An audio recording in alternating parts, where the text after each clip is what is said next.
იღუმენი ნიკონი, განკითხვა.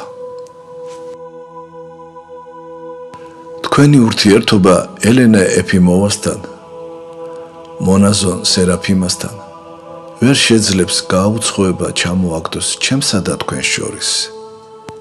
ზედმიწევნით კარგად ვიცი კაცთა უძლურება და ეშმაკის მზაკვრობა.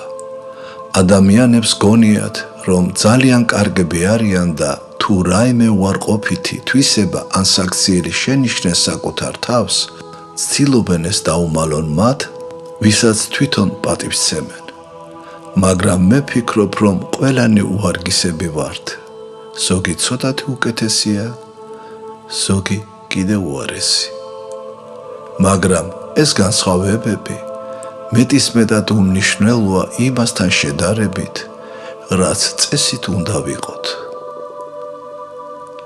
ოდესყოთ ბრძანებული თქვენ და თქვით ვითარმეთ, მონანი ვართ უხმარდნი, რომელითანა გვედვა ყოფად ყავთ. გვეუბნება ლუკა მოციქული. მაშ ჩვენ კი ვისაც არაფერი გაგვიკეთებია, როგორები ვართ და როგორ უნდა განვიკითხავდეთ ერთმანეთს.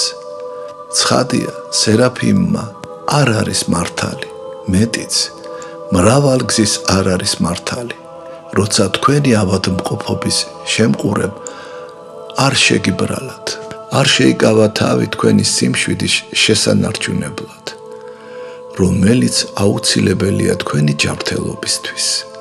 თქვენ კი არ ხართ მართალი, როცა სერაფიმასგან იმას მოითხოვთ, რისი მოცემას მას არ შეუძლია.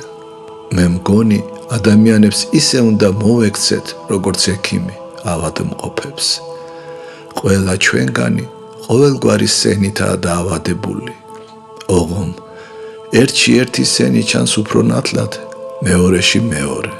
ჩემო ძვირფასო, ნუ მიანიჭე მნიშვნელობას ნურც უთანხმოებას, ნურც სერაფიმას იმ ნაკლოვანებებს, რომლებიც თქვენ და მის ამგვარ დამოკიდებულებას განაპირობებს.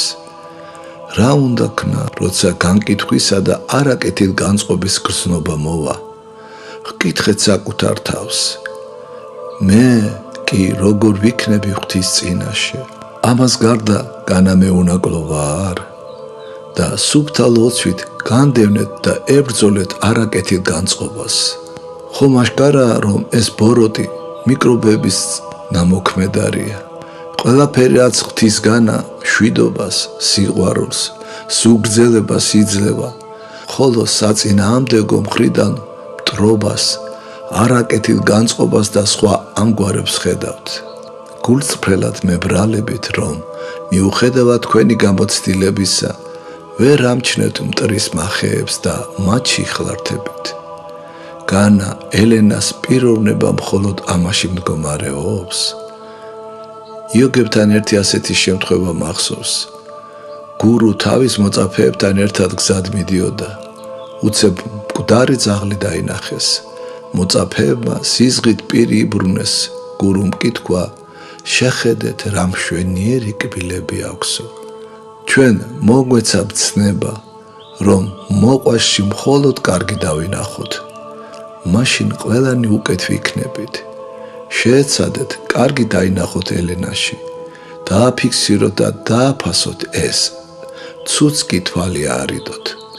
პირადად მე ასეთი დამოკიდებულება ყოველთვის მეხმარებოდა, განსაკუთრებით კი ის აზრი, რომ უფლის წინაშე მე იქნებ 1000-ჯერ უარესი ვიყო, ვიდრე ჩემი მოყვასი. ეცადეთ თქვენც ასე მოიქცეთ. 1947 წლის 30 იანვარი.